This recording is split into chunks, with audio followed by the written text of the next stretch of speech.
Hello everyone. Sorry I wasn't live Sunday. I'll explain why. I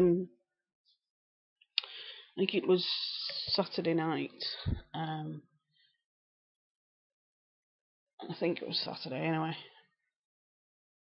I was having issues with one of my ribs and it had come out.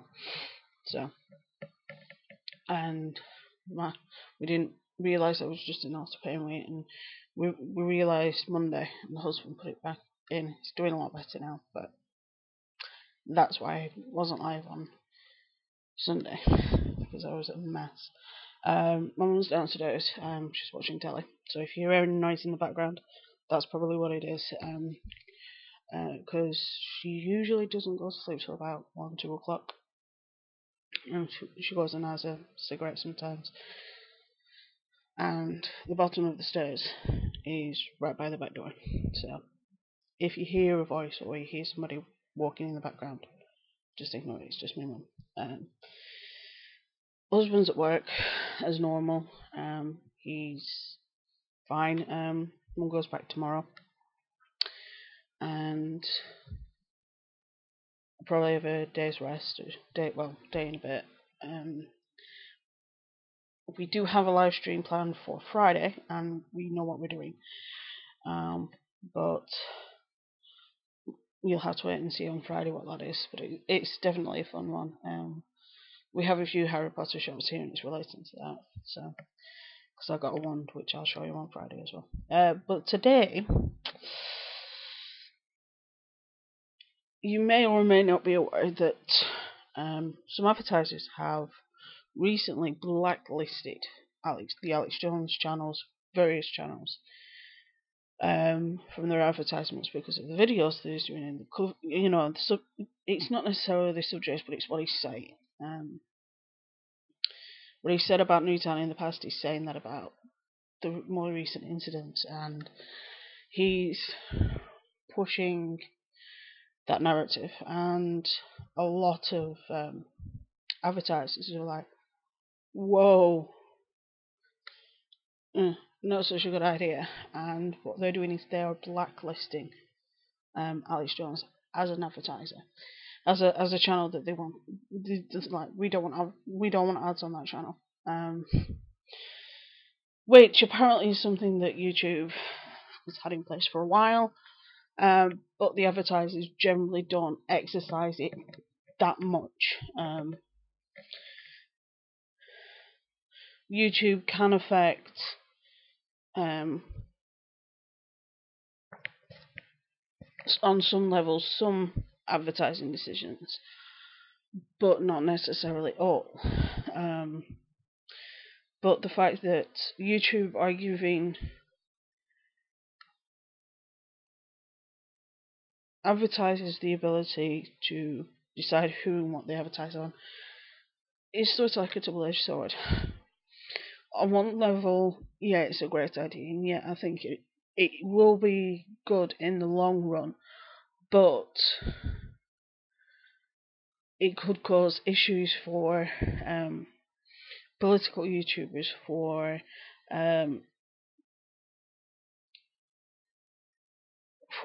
news YouTubers like Phil and the Young Turks.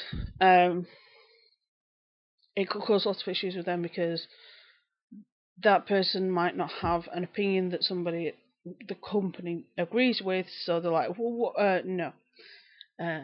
Nope, we're not advertising on that. So it's kind of like a double-edged sword as to what level of control they're going to let them have. And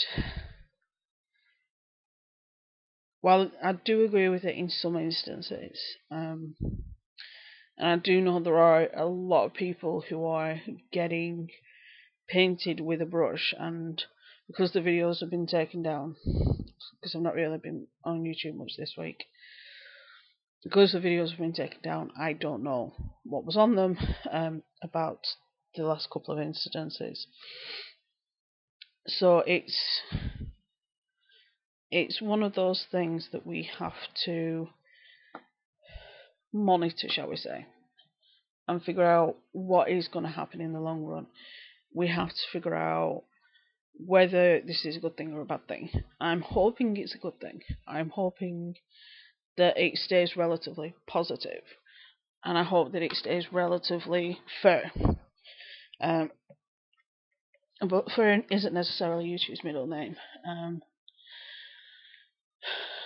and it's an issue. Like I say, I do agree with it to some point. I do agree with it to some level. However, when is too much too much? And when is it, no, you shouldn't, no, as a company, you should be able to say, oh, I don't want my product on this specific type of channel. But that's where we're having issues, because a lot of the political YouTubers are feeling like they are being, and regardless of what side of the political spectrum you're on, is happening to everyone.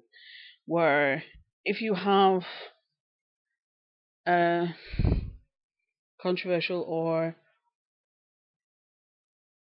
unconventional opinion on a potentially sensitive topic, that your ads are instantly taken away, which isn't the best idea at all. And this is just sort of feeding that. Yes, I agree that there are certain types of videos that ads shouldn't be shown on. I do agree that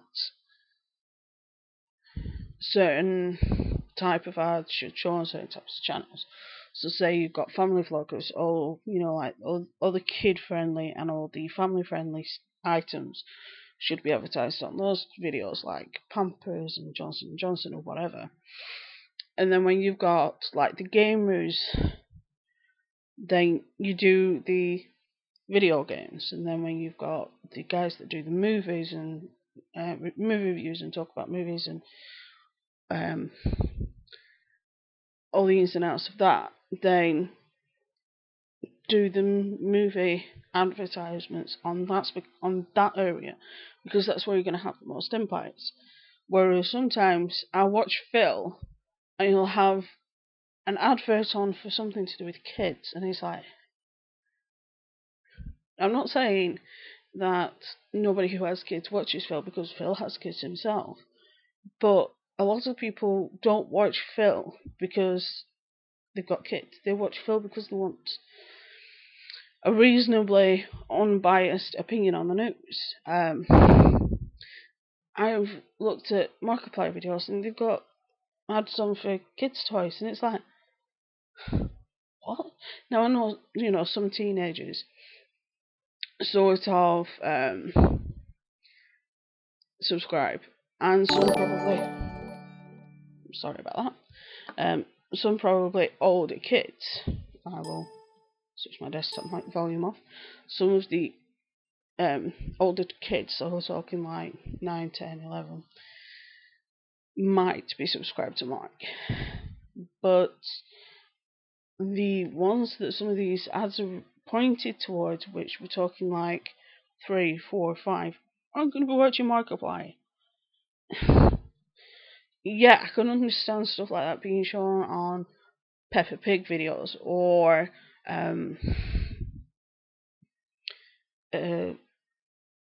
Fireman Sam or whatever, or Paw Patrol or whatever. I understand that. However, I don't get it where you're putting an ad for a scary movie on Team Edge, say, for example. The two don't mix because Team Edge is super family friendly, etc. And then a scary movie is not family friendly.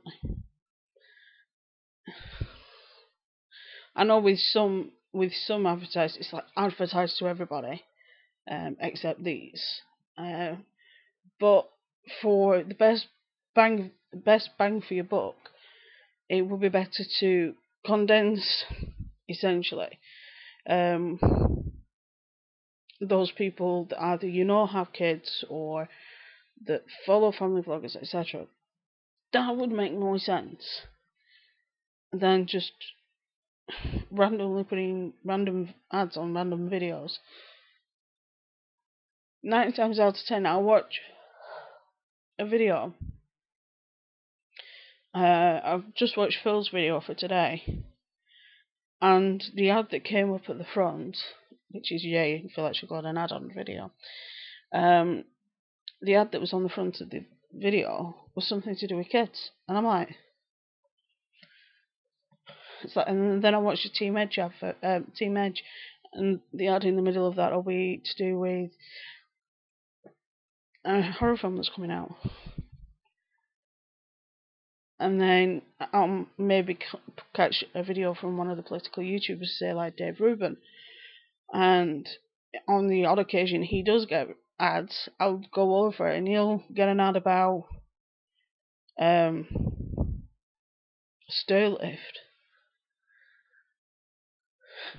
What? Oh. And and it's not necessarily condensed into who the person watching it is, because other than those of us that actually have channels and upload, YouTube doesn't have that level of knowledge of what we do. I don't use Google Plus ever. The main thing I use, other than YouTube and Twitch, is Twitter, Instagram, and Facebook. But for someone,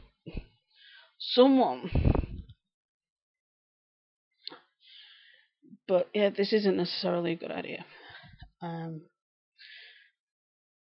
Like I say, I like the idea of it, but I'm worried that the execution is going to go too far, which is what usually happens with YouTube, because what they'll do is like, oh, we've got these new rules, and then they push them too far, and they're like, oh, and then they start reeling them back in, and then everybody else is like, we're confused. And YouTube, although they're trying to say that they're communicating more with us, they're not. They're not listening to hardly any of us. I know Buggy gets demonetized for videos for next to no reason. It's like, yeah, with Phil, I sort of understand it because it is a news channel and the stuff that he's talking about isn't necessarily nice. The same with the Young Turks, I get that. But then you've got Markiplier, and YouTube's terms of service says that people who do games are allowed to have certain things in the videos and not run the risk of getting demonetized, but they do. Perfect example. Buggy did a video where he was playing a game, and in the game it involved guns, and didn't put it in the title, didn't put it anywhere, just put the name of the game. His video got demonetized, but the slow-mo guys got done a slow-mo video with guns, and had guns in the title, but they were monetized. But yeah, if you're playing a computer game, you're not supposed to get hit by demonetization. And it's like, that's why a lot of YouTubers are pushing merch now, because of the plain simple fact, with demonetization, with people getting threats left, right, and centre, and with people, not necessarily threats, it's like they're getting strikes because they're talking about a sensitive subject or whatever. And it's unfair. It's unfair for everybody. It's unfair for the advertisers. It's unfair for the small creators, medium creators, the big creators, the extra big creators. And it's like there should be For every rule, there should be some exceptions. It's always one of those things where, yeah, a lot of the demonetization happens with certain topics because there is the fear that if you talk about them topics that you are glorifying them. But when you look at a channel, say like Phil's, we'll use Alex and Phil as a perfect example. Granted, one's social commentary and the other one's news, but although Alex would probably say it's news, but let's get real on that. Right. So you've got Phil, who's news, and you've got Alex, who's social commentary. Now, Phil talks about lots of sensitive stuff. He talks about things involving kids, things involving adults, things involving politics, things involved in activism, in Hollywood, in the YouTube community, political community, celebrity community, and lots of other communities. And he covers it as fairly as he possibly can. And, you know, and when it comes to certain types of activities, say for example terrorism or something that involves, say, a shooting or anything that is illegal or detrimental to society as a whole, the vast majority of the times he will be against it, and he will fight against it. There are the odd exception where the story is a bit more complicated than in a normal situation. So he's generally against terrorism, against any form of terrorism acts or any form of acts to induce terror, whether it's religious terrorism or whatever. And then you have Alex Jones, who just basically does videos to rile people up. He has his own opinion, his own agenda. He's got these stories in his head that he's finding the craziest evidence for, which is half of, if not vast majority of his evidence is bullshit. And as I said, the rest of the evidence, with the exception of a few instances, is twisted. And he's not exactly all there, shall we say. He's not exactly all there, shall we say. So you have Alex, who said that Newtown was a false flag, that Newtown wasn't real, or that it was real but it was planned on purpose, and that David Hogg is a plant and all this, and then he's wondering why people are getting pissed off at him. But yet you have Phil, who's nothing but defended David from the beginning. He actually has said on numerous occasions that half the stuff that comes out of Alex Jones's mouth is an absolute joke. I do remember in the last video, the one where I found out about this from, Phil does the impression of him, and it is kind of funny. It's not exactly spot on, but it's not exactly that far away either. But the thing with Alex Jones, some of the things he comes out with, he's just like, do you have a goddamn clue what you're talking about? And it's like, he's got it in his head that these compounds, either on the moon or on Mars, that involve these kids that have been taken from Earth and whatever, that there's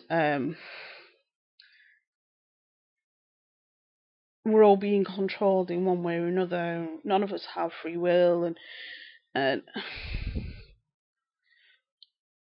everything that happens is done and arranged politically.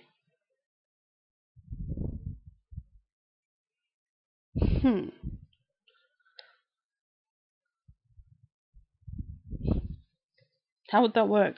Especially when you're talking about, I use the UK and the US as an example. Although we have differences, we have a lot of similarities, especially with how we act politically. Both countries are relatively the same in that front. We just have different opinions and different stances on certain things. But when it comes to our people, the one thing that both countries do, or they're supposed to do, is protect the people first. Not everybody who is a normal person on the street like myself knows everything the government's doing, and there's a reason for that. There will be reasons why we're not allowed to know that there is an operative in such and such a country doing such and such a thing, because we're not supposed to know, because the information that person's getting could help us defend against an imminent attack. Sorry, I'm tired. I'm doing this and then I'm going to bed. And there's a reason why we have these things in place. There's a reason why we have these secrecies in place, because a lot of people, and it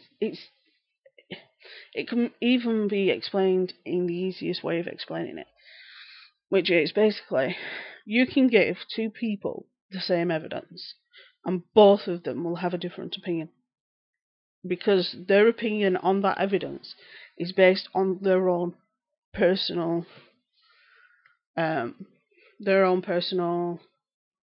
mindset, their own personal experience.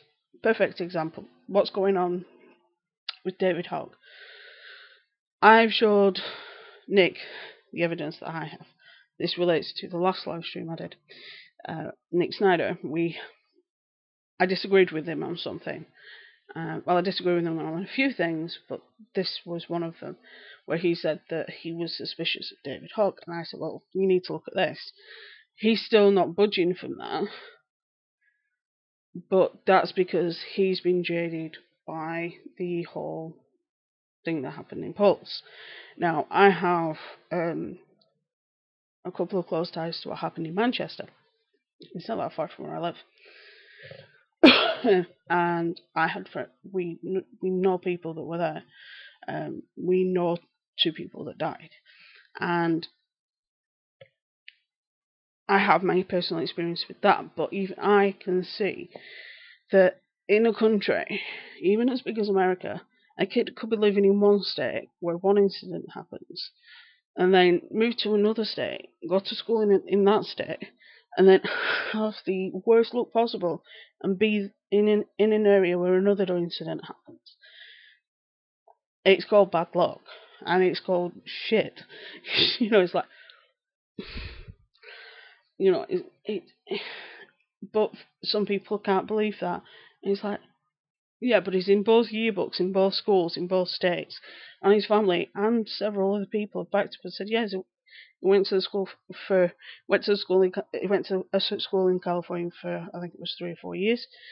But he was definitely in the yearbook because people have shown him in both yearbooks, and then he moved over to Florida and went to school over there, and it's like, and he's in that yearbook.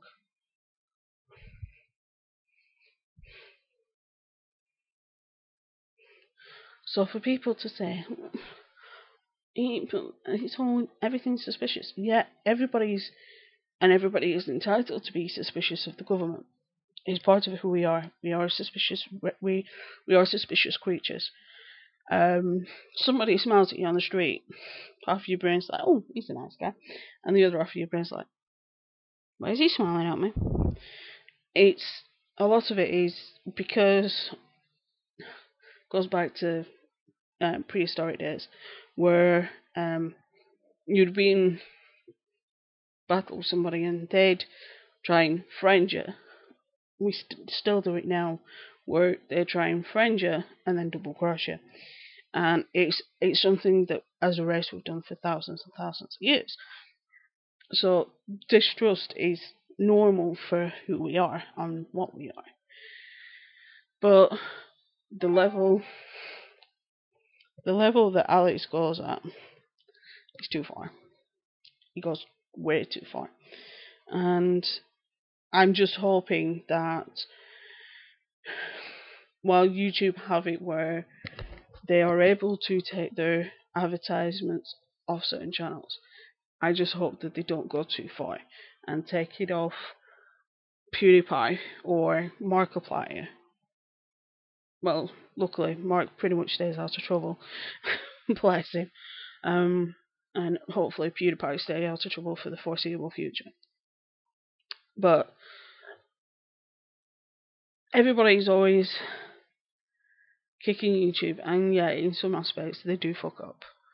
And I just hope this level of control that they're giving the advertisers doesn't backfire and starts affecting more channels than it should be doing.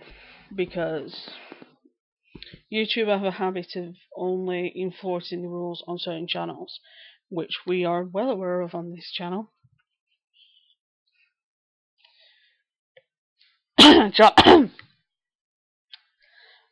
But yeah, these people, seriously, I don't know why they. It's like some conspiracy theories I can sort of get my head around, and some things I can sort of question. Part of that's because I'm a scientist, but for him to say certain things where there is serious zero evidence, it's like with the Twin Towers. You talk to some aspects, it's exactly what the government said, and then you talk to some experts, it's the towers would never have fallen. Mm-hmm. And a lot of that is what is its whole spiel is that everything the government is doing is in order to push a gay agenda. Well, he's going to hate me then, isn't he? That it's to make the frogs gay. That everything that ever happens anywhere in either country or any country for that fact is engineered by the government. What? It's like, oh, do one. That's my mum, if you can hear her.